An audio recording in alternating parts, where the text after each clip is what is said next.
Wednesday, July 10th. Midge and I are rich. Nobody will believe us, but it's true. People laughed at Columbus and Robert Fulton and Eli Whitney. They didn't care.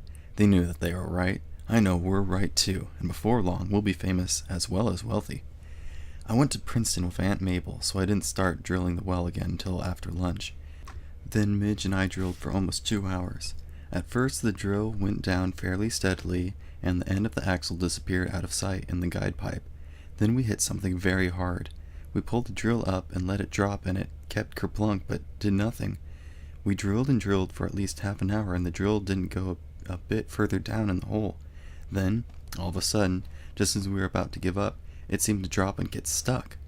We had to pull and pull to get it back out again. We dropped it again, and this time it went down about 4 or 5 feet. Then we tried it again, and it did the same thing. "We've hit a pocket of some kind. There's a hollow down there," I told Midge. We pulled the bit out and tried to look down in the hole with a flashlight. We couldn't see a thing. Now I realized that we should have looked at the bottom of the drill bit. However, we didn't know that then. The trouble with using that old buggy axle for a drill bit was that it makes a hole only about 2 inches in diameter, and you can't see very well or very far in a small hole like that. A professional well drilling rig like the one that Mr. Marple is using drills a hole 7 or 8 inches in diameter, and you can lower a bucket to find out if you've stuck any water. But our hole was too small for that. "We need a pipe or a hose of some kind and a pump," I said. "We've got half a length of plastic hose that we can have, I'm sure," Midge said. "Dad cut it in two with a rotary lawnmower last month." She went over to her house and got the hose and began poking it down the hole.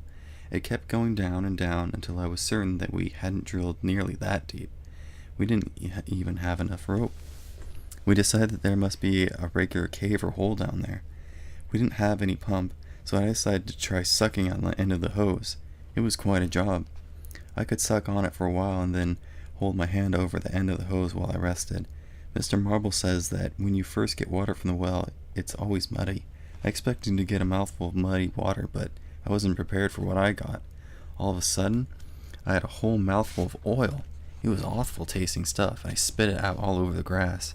I was so surprised that I forgot to clamp my hand over the end of the hose, and all of the oil I had pulled up naturally went back down. "It's oil," I said, when I could stop coughing and spitting. "We've struck oil. We're millionaires," Midge yelled. "Whoopee!" I looked at the bottom of the bit, which was lying on the ground a few feet away, and it was covered with a film of oil all right.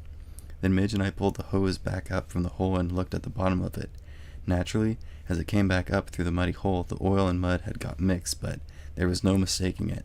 There was oil down there. We found an old tin can, and I ran my fingers over the bottom 4 or 5 feet of the hose and squeezed off a mixture of oil and mud into the tin can. There was enough of a sample there to prove definitely that we had made a strike. The trouble is that nobody seems to be much interested or to believe us. I guess it's always that way when you make an important discovery. Uncle Al stuck his finger in the mud and oil mixture and rubbed 2 fingers together. "Feels greasy, all right," he said, "but I don't think I'd go out and buy any Cadillacs right away if I were you." Midge's father, who was a research chemist, says it's not impossible that we could hit oil, but he doubts seriously that we could hit it so near the surface. Midge kept insisting, and so he has agreed to bring home a little hand pump from the laboratory. He has to go back this evening to finish some sort of experiment, and he said he would bring the pump back with him, so we'll have it the first thing in the morning.